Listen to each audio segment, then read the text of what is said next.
کی آزادی کا نام پاکستان ہے، 80 کروڑ کی آزادی کا نام ہندوستان ہے، تو جہاں گنتی کے کچھ لوگ آزاد ہوں وہ اپنے دن کو جشن منانا ضروری سمجھتے ہیں، اور اگر کسی نے 15 اگست کی عظمت سے انکار کیا تو وہ ہندوستان کا غدار ہے، کسی نے 14 اگست کی عظمت سے انکار کیا تو وہ پاکستان کا غدار ہے۔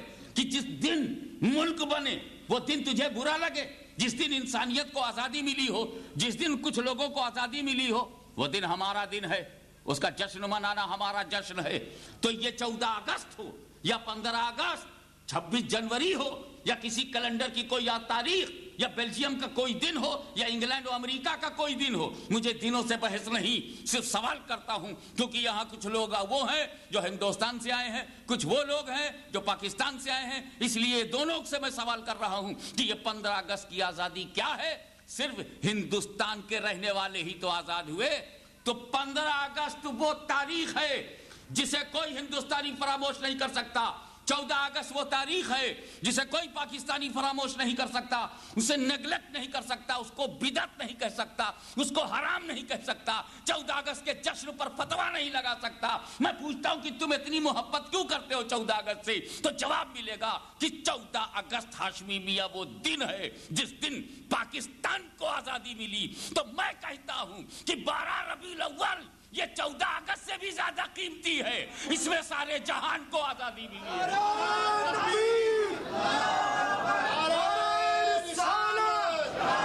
جشن میلاد مصطفیٰ، جشن میلاد مصطفیٰ، غازی ملت۔ وہ دن اگر امپورٹنٹ ہے جس میں ہندوستان آزاد ہوا، وہ دن اگر امپورٹنٹ ہے جس میں پاکستان آزاد ہوا، تو وہ دن موسٹ امپورٹنٹ ہے جس میں سارا جہان آزاد ہوا، سارا انسان آزاد ہوا، انسانیت کو راہ ملی۔ اسی لیے سنو، پاکستانی قانون اپنے دن کو نہ منانے والوں کو اپنے ملک میں گوارا نہیں کر سکتا۔ تم 14 اگست کی برائی کر کے پاکستان میں نہیں رہ سکتے، اسی طرح 12 ربیع الاول کی برائی کر کے اسلام میں بھی نہیں رہ سکتے۔ اللہم صلی علی سیدنا مولانا محمد وعلی آل سیدنا مولانا محمد وبارک وسلم، صلاۃ و سلام علیک یا رسول اللہ۔ اب آپ کی توجہ مصطفیٰ جان رحمت کے اس پہلو کی طرف لے چلوں، قرآن نے جہاں رہبری کی ہے۔ قد جاءکم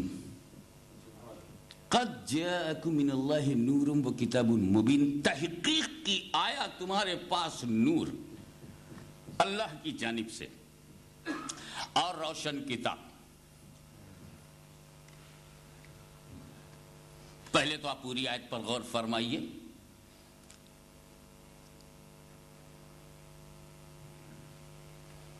اس میں 2 قسم کے مخالفوں کا جواب ہے۔ ایک مخالف رسول کے وہ تھے جو اسلام کے باہر رہ کر مخالفت کرتے تھے، اور ایک وہ تھے جو اندر آ گئے تھے اور مخالفت کرتے تھے۔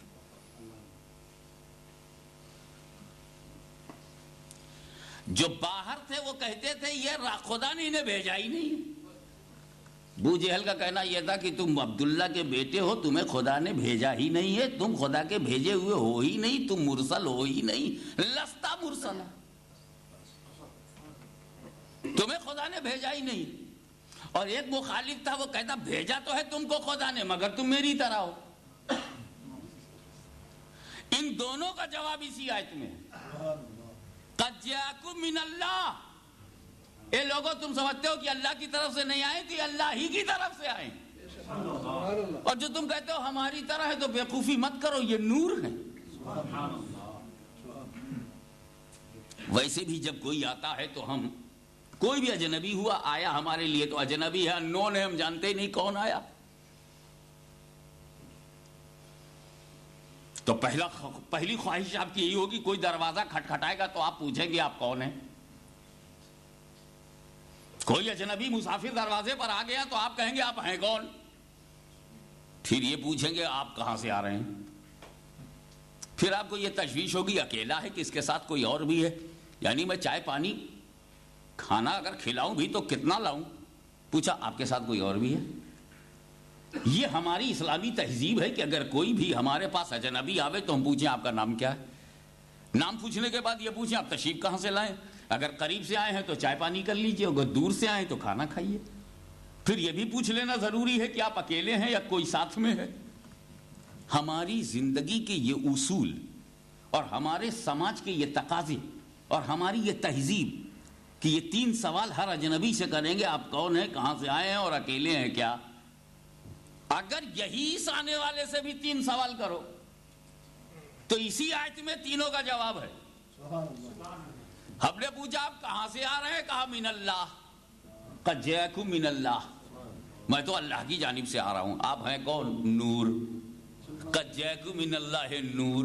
آپ اکیلے ہیں, جی نہیں, وہ کتاب مبین اور ساتھ میں روشن کتاب ہے. اب اس میں ایک لفظ ہے قد. قد تھوڑی سی گرامر کی بات سمجھ لو. عربی گرامر میں, اب انگلش میں اور عربی میں تو بہت فرق ہے. Present, past, past participle, that's all. 3 ہی اس کی شکلیں ہیں ورب کی, گو, وینٹ, گان, بس. اسی میں اس کی حیثیت ہی ختم ہو گئی زبان کی. عربی میں بہت سارے الفاظ ہیں. Richest language of the world. ارے بھائی, انگریزی اگر چھوٹی سی ندی ہے تو عربی سمندر ہے. اس میں تو فعلا, فعلا, فعلو, فعلت, فعلتا, فعلنا, فعلتا, آپ تو یاد ہوگا نا آپ کو. اگر مغل کو یاد آ گیا تو عربی کی خیریت نہیں.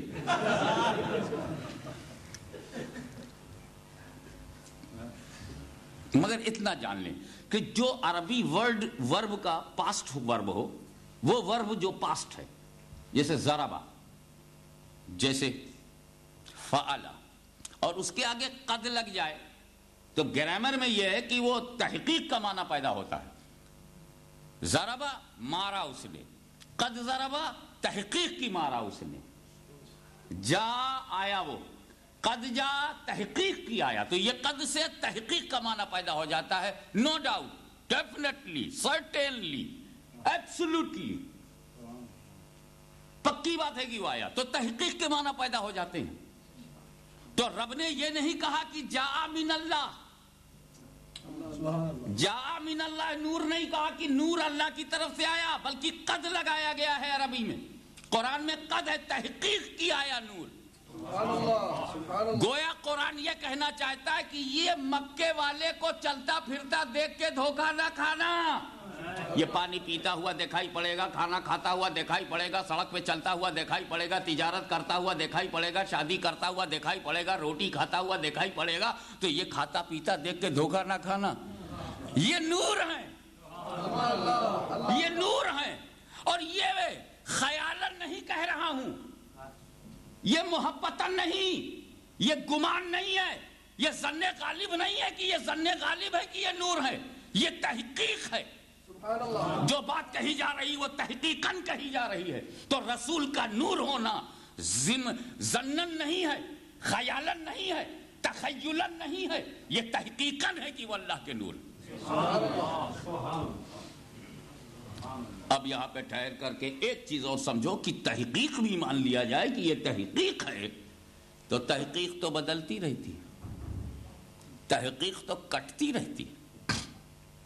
ایک زمانے میں تحقیق دنیا چپٹی ہے, آج یہ تحقیق نہیں, غلط. وہ تحقیق غلط ہے. آج کی تحقیق یہ ہے کہ دنیا گول ہے.